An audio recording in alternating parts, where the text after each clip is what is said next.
The next morning, Teo woke up with a sore body. At that moment, he heard a voice telling him he had finally regained consciousness, and that fortunately, his eye hadn't suffered any serious damage. When he turned his head, he was surprised to see Queen Ira. Confused, he asked what had brought her there, but Ira told him not to worry and to forget formalities until he recovered. She then explained that apparently he had been injured while sparring with Elga. Teo confirmed it was true, although he clarified it had been his fault for being careless. Ira smiled at his answer. She knew that, despite being just a servant, Teo was fiercely loyal. His injury wasn't actually that serious, but Ira preferred he focus on healing quickly. He would soon have a lot on his plate. Before leaving, she shared one last piece of news. Teo would no longer be a servant. From now on, he would be the royal gardener. Teo was speechless, but as he processed what he had just heard, he couldn't help but smile. And that's how Teo came to be by Era's side, just as fate had written in the novel. Staying near the so-called tyrant Era made him realize what he had to do. Even if he didn't know the reason behind his arrival there, he accepted it in order to survive. Back in the present, Teo reflected on how a year had passed since that moment and everything that had happened in that time. He remembered that Elga never brought up the incident again. Perhaps her own way of apologizing. Just then, a wave of fatigue washed over him, likely because it had been a while since he last drank anything. He closed his eyes for a moment to rest, but a warm feeling spread across his chest. When he opened them, he saw Elga cleaning the chalice. Curious, he asked her what she was doing. Seeing he was finally awake, she replied that she was merely testing his loyalty to the House of Lyonnaise. Teo didn't understand who would conduct such a strange test, but as Elga looked at him, she thought he had grown rather bold, especially after having taken her to such a dreadful inn and then falling asleep, something she considered unforgivable. Teo, unfazed, reminded her there simply hadn't been any servants around to help him. Elga didn't make much of it. What mattered to her was making use of what she had to prepare a mass. This small ceremony would also serve to assess whether Teo was truly a man worthy of the House of Lyonnaise. Still, Teo couldn't help but wonder if testing him in such a way was a bit extreme. At that exact moment, the system notified him that, due to Elga's attempts to get his attention, he had gained 5 experience points in the faith stat, finally helping him understand how that statistic worked. Elga noticed that Teo was looking at her as if he wanted to ask why she was judging him like this. He denied having any questions, but she insisted on knowing the reason behind his expression. Without saying a word, Teo took the Bible and began reading it, leaving Elga completely stunned. She'd always thought half-nymphs lacked faith, so she couldn't understand why he now seemed to have found God's path. Then again, she couldn't find the right words to explain it either. She just felt that the chalice shone brighter than she remembered. Teo, on the other hand, realized that his physical abilities had improved, though he wondered if it was due to his growing experience. Acknowledging he had become more skilled in conducting ceremonies, he resumed reading. Elga remarked that he was reading too quickly, and in response, the system notified him that his companion felt at ease, granting him 10 more points in faith strengthening. Teo couldn't quite see the connection between Elga's comment and the system's reward, but he didn't dwell on it and continued with his prayers. Shortly after, Elga asked him to read a bit faster, which Teo took as a sign that she was finally being more sincere. He then took one of the books she had brought, and as their eyes met, Teo gently kissed her. However, neither of them stopped praying, not even for a second. Suddenly, Elga stumbled, spilling the holy water in her hands. Exhausted, she ended up lying on the bed. Teo looked at the mess but didn't make much of it. Although he wanted to continue the mass, Elga asked him to wait a moment. Still, Teo reminded her the ceremony wasn't over and carried on with his prayers. At that moment, he took one of the gummy buttons he had found earlier, and it triggered a deep sense of peace in Elga, as if the consecration was purifying her soul and dissolving the darkness in her heart. Moved by the feeling, she hugged him tightly, believing the prayers would be more effective that way. Feeling compelled, Teo got up to fetch more holy water, determined to cleanse the girl's soul completely. In the end, Elga was left utterly drained. That's how Teo tried to calm himself a bit. But just then the system notified him that he had guided a noble lady toward the path of God. As a result, his faith-strengthening job leveled up, allowing him to explore new ways to deepen his faith. Moreover, his exceptional technique in guiding others was recognized, and his priest role also advanced, increasing his ability to lead others spiritually. Teo fell into thought. How was it possible to level up just from a love story? At that moment, Elga grabbed part of his clothes and pulled him close. Teo, confused, looked at her silently until she warned him she wouldn't tolerate being abandoned. Not understanding what she meant, he assured her he never had. But Elga only mumbled something under her breath and accused him of always having a response to everything she said.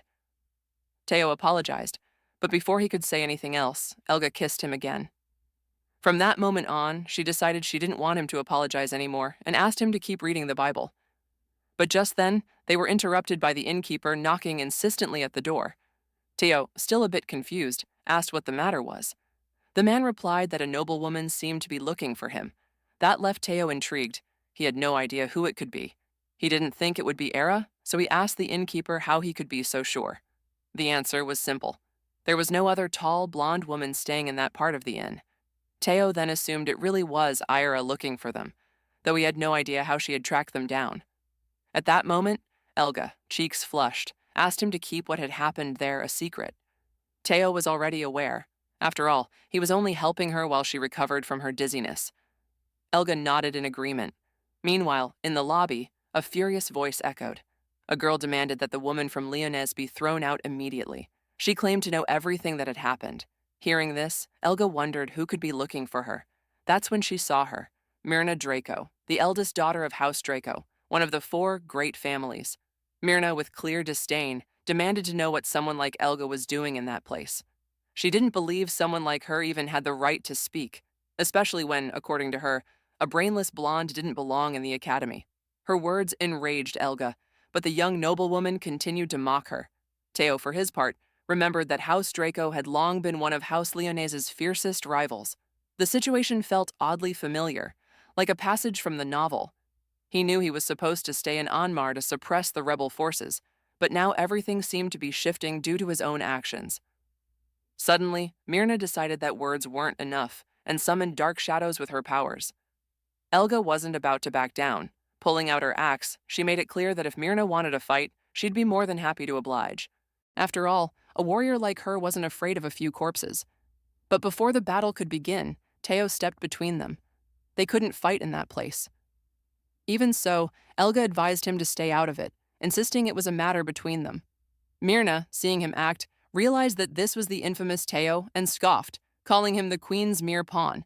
Teo, unfazed, recognized in his mind that Myrna was the typical arrogant character, and provoking her wasn't the wisest move. What mattered most in that moment was avoiding a needless confrontation. So, with composure, he reminded her, though she already knew it well, that personal duels were forbidden within the kingdom, and that strict punishments awaited anyone who broke that rule. His warning didn't exclude either of them. Breaking the rules went beyond immediate consequences. It could even jeopardize their family's future at the academy.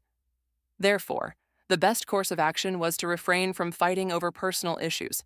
Hearing this, Myrna had no choice but to dismiss her summoned creatures. She clicked her tongue in frustration and cursed Elga's luck, vowing to see her at the entrance ceremony. With that, she left, visibly annoyed.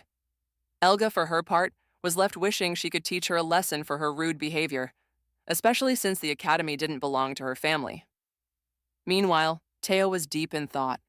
Dealing with those two was already enough, and now he had to worry about yet another lady. His mission wouldn't be simple, that much was clear. That night, Era mentioned to Teo that he had returned later than expected. He nodded and explained that he'd been in town, preparing Lady Elga for her upcoming classes. Ira seemed confused by his response. To her, it sounded like Teo didn't quite know where his loyalty lay. Teo lowered his head and apologized, promising to be more careful in the future.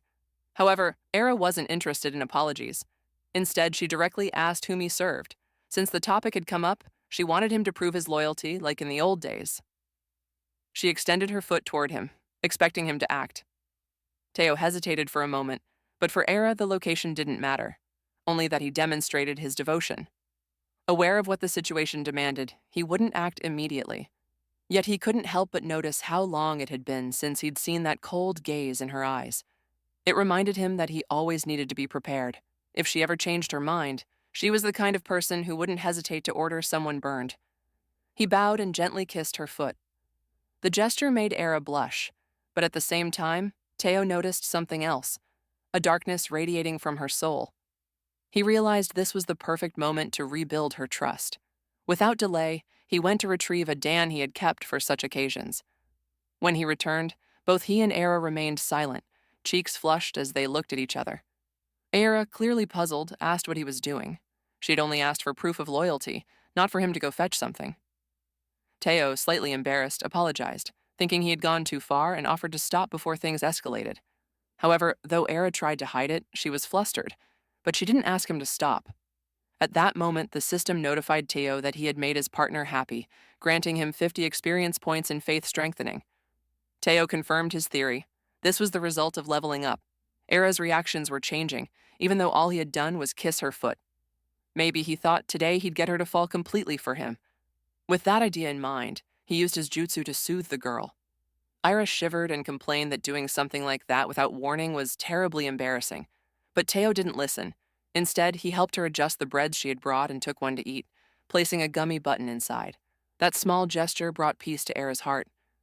Teo continued using his jutsu, but suddenly, Era said she was feeling something strange.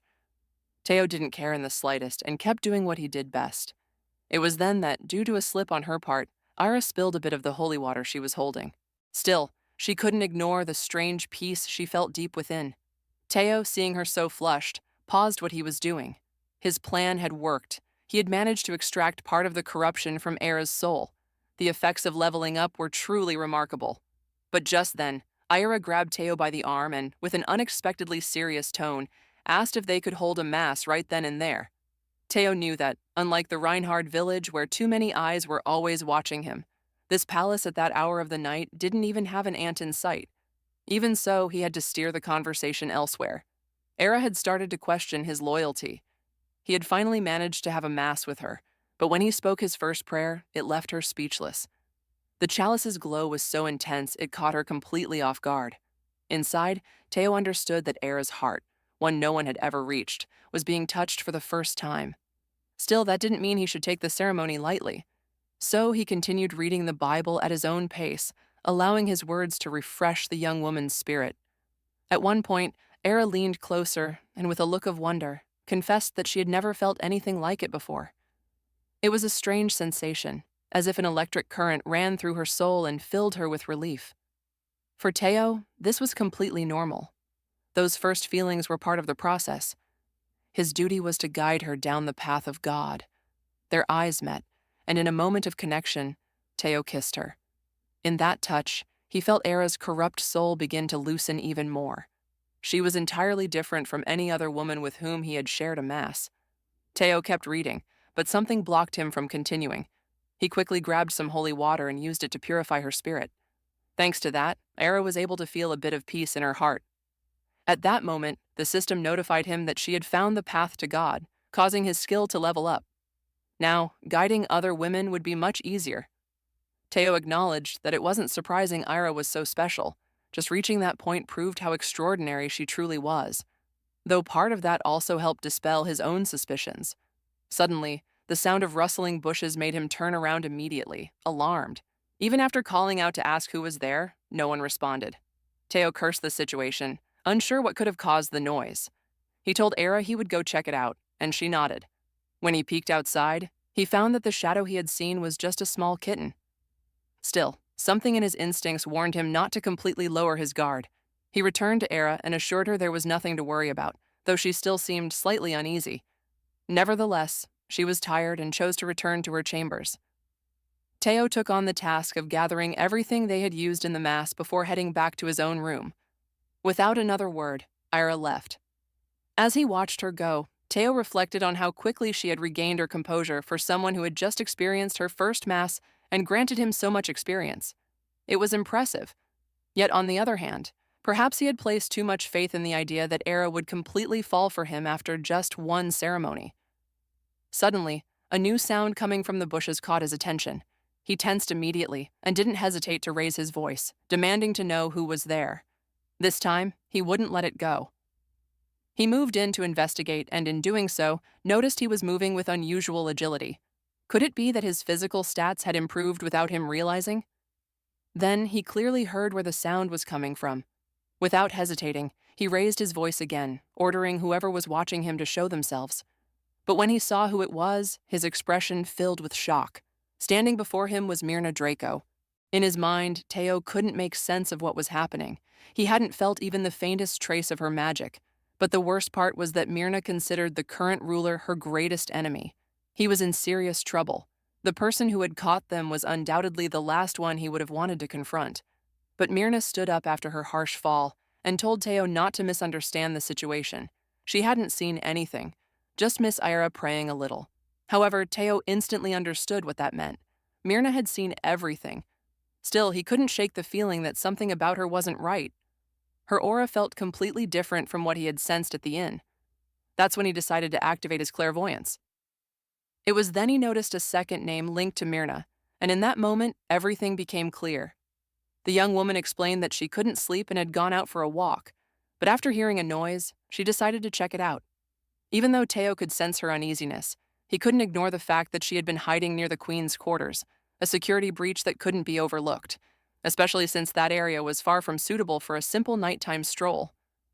With that in mind, Teo turned to the girl and asked her if that wasn't true, calling her by her real name, Narumi von Draco. Hearing this, she froze in shock. She couldn't understand how he knew that name. No one was supposed to. Inside, Teo acknowledged it was a well-guarded family secret. But of course, he was an exception. It turned out the eldest daughter of one of the 4 great noble houses had 2 minds. It was clear her family couldn't disclose such a thing publicly, as society would label her insane. Even so, Narumi couldn't hide her astonishment.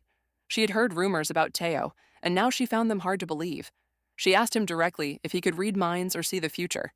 In response, the system notified Teo that the girl had developed a certain interest in him, granting him 10 experience points in faith strengthening. Teo immediately saw how he could use that to his advantage to ease the situation. Then Narumi assured him she would support him completely. She thought it was beautiful, a love that transcended status.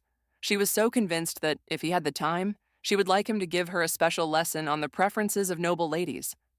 At that moment, the system sent another notification. Narumi's interest had increased significantly, awarding Teo another 20 experience points. He realized she was quite flirtatious, and although he had never had the chance to approach the Draco household before, this situation had become a great opportunity. However, he needed to act quickly before Myrna's temperamental sister returned. So he moved closer to Narumi and asked her more about the noble lady's preferences she had mentioned. He wondered if she was referring to something like his jutsu, which made her blush immediately. Embarrassed, she asked what he was doing, since she had heard he was a well-mannered young man. But instead of answering, Teo responded with another question. What kind of well-mannered person spies on someone without permission? Seizing the moment, Teo proposed a deal. If she kept quiet about what she had seen that night, he would also keep her secret. They could see it as a form of mutual insurance. To reinforce his words, Teo gave her a soft kiss as he continued using his jutsu to soothe her heart, sensing that the corruption in her soul was beginning to overflow. Still blushing, Narumi asked how far he would be willing to go for this insurance. Seeing her reaction, Teo decided the best thing was to proceed. As she reflected on the situation, it seemed wise to carry the mass through to the end, securing her silence. For Narumi, seeing the chalice shine that way left her speechless. Even so, a sense of worry lingered in her mind. Her sister could wake up at any moment, and she was a highly intimidating person. Teo understood that perfectly. Myrna was a meticulous woman with a difficult personality, but that was precisely another reason to seize the opportunity before him. So he asked Narumi if she always obeyed her sister's orders blindly. She denied that it was exactly like that, insisting that she could make her own decisions. Teo sensed that Narumi lacked self-confidence, but also that she couldn't stand losing. She wasn't difficult to deal with, and if he played his cards right, he could guide her down the path that suited him best. That's why Teo took the girl's hands and apologized for having started guiding her through the process of cleansing the chalice, something that genuinely surprised her. However, due to her own hesitation, Narumi pulled back slightly and told him that if he did things so suddenly, she wouldn't know how to react. Teo apologized again and asked if she preferred to stop, but she shook her head. She still wanted to try on her own. With determination, Narumi began cleaning the chalice by herself. However, Teo noticed she was applying too much pressure, so he advised her to be gentler. Following his guidance, the girl began focusing more on her technique, so much so that Teo realized she had improved quickly. Thanks to that, she managed to remove some of the deeper stains. Teo acknowledged that if she continued at that pace, she would soon be able to obtain holy water. After a while, she finally succeeded. Narumi took a sip to purify some of the sins within her heart. Then, with a hint of nervousness, she asked if she had done a good job. The system notified Teo that the girl felt calmer inside, awarding him 30 experience points in his faith-strengthening skill. As he watched her, Teo noticed that even though she had just finished cleaning the chalice, her expression reflected a deep sense of peace. He placed his hands gently on her shoulders and told her there was no need to be so formal with him. He was just a humble plebeian. Narumi, curious, asked what she should call him. He replied that simply, Teo would be fine. Embarrassed, she agreed. For Teo, that had been quite easy, so much so that he found the idea charming. If only all noble ladies were as gentle as her. But at that moment, Narumi interrupted his thoughts and asked if they could begin reading the Bible. Before answering, Teo picked up one of the breads and explained there was no need to rush the ceremony. He then used his jutsu again to extract part of the corruption from her soul, noticing that the effect on Narumi was working. Determined to cleanse even more of her darkness, he prepared to continue, but Narumi suggested they start with the prayers. Teo understood her point, and without objection, he began reading the Bible with her. Meanwhile, Marmar was wondering where Teo was. It seemed odd that he hadn't come to see her as they had agreed. On top of that, he wasn't in his room, and the queen had already gone to sleep. Intrigued, she began wondering if he had perhaps gone for a walk. Suddenly, a faint noise from the bushes caught her attention. It stirred her curiosity since it seemed to come from her right. As she approached, she heard what sounded like a prayer. Quietly, she peeked to see what was happening, and what she saw left her completely stunned. Right before her eyes, a ceremony was taking place. She couldn't believe it. It really was Teo. Marmar asked herself what in the world was going on, especially since none of it made sense. They were holding a mass outdoors. Meanwhile, Narumi, still embarrassed by the situation, confessed to Teo that it felt as if she were purifying the deepest sins of her soul. Teo said nothing, continuing to read the Bible and praying for both of them. Little by little, Narumi's heart was being cleansed. On the other hand, Marmar felt anxiety taking over. It was all a lie. She saw Teo behaving so kindly with her before, especially since he had asked for her help with legal matters, but now doubt tormented her. Was he trying to do the same thing with this other girl, just like he had done during that other ceremony? Still, both Teo and Narumi continued their prayers, so much so that the girl now longed to understand how he could feel such peace in his heart. She wanted to know his secret, but for him, there was no mystery.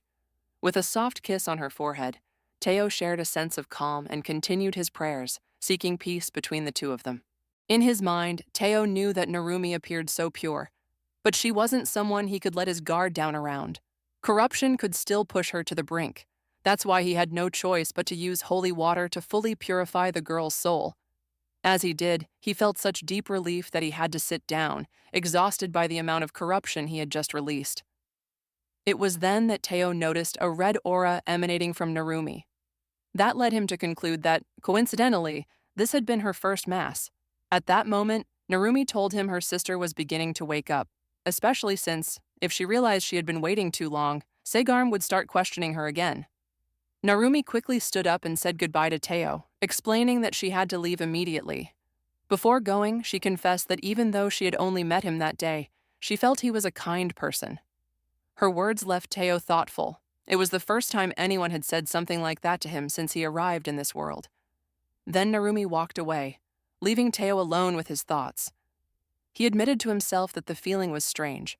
If the other girls were like her, everything would be so much easier.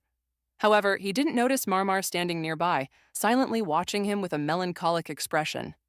Days later, Elga was furious. As if it weren't enough to have dedicated all her valuable time to training, now she felt she had been wasting it. For Myrna, the situation wasn't any better. She had nothing to say to a fool who simply didn't understand her. That only fueled the tension between them, and both began challenging each other, clearly on the verge of a fight. However, they were interrupted by Era, who hadn't summoned them to witness a confrontation. Both girls immediately fell silent, while Teo, still unsure of what was happening, tried to assess the situation. A meeting with the 4 great houses. He didn't know what Era was planning. He assumed she was trying to establish a peace conference. Somehow, this meeting could be the key to altering the course of history. That's when Myrna seemed to reach a conclusion. She was about to say something important, but first asked a question. Were people born from servants even allowed to attend noble meetings? What right did Teo have to be there?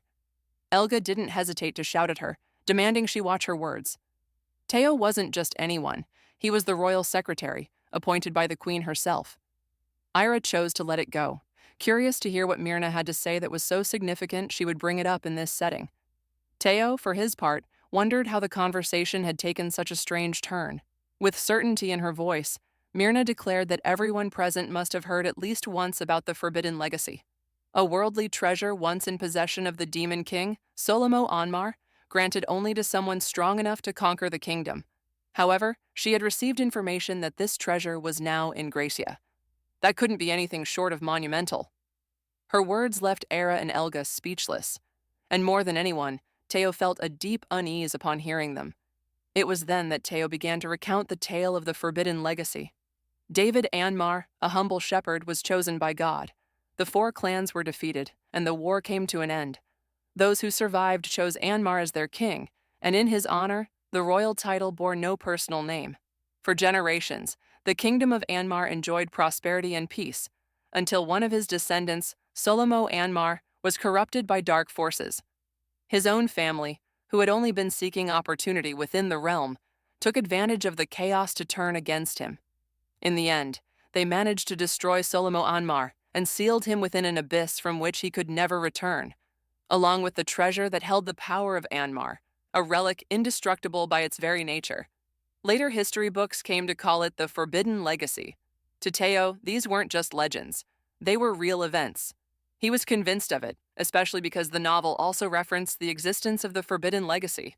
However, she didn't know if Myrna had already found it, since in the original story she was supposed to be facing a rebellion in her own kingdom. She assumed this change was a result of the timeline's distortion. But there was one thing she was sure of: that treasure had to end up in her hands. When Myrna mentioned that the object could pose a threat to the kingdom and asked whether it was truly important, Elga exclaimed that it was nothing more than a myth. However, Teo stepped in, saying she might be right, and turned to Era, explaining that the matter involved the security of the royal family. If it were just a rumor, they could act accordingly. Still, Era rejected that idea and insisted that she would judge the information herself. For that reason, she asked Teo to leave the room, as she believed the discussion should take place only among the families directly involved in the Forbidden Legacy. To Teo, the situation was unsettling.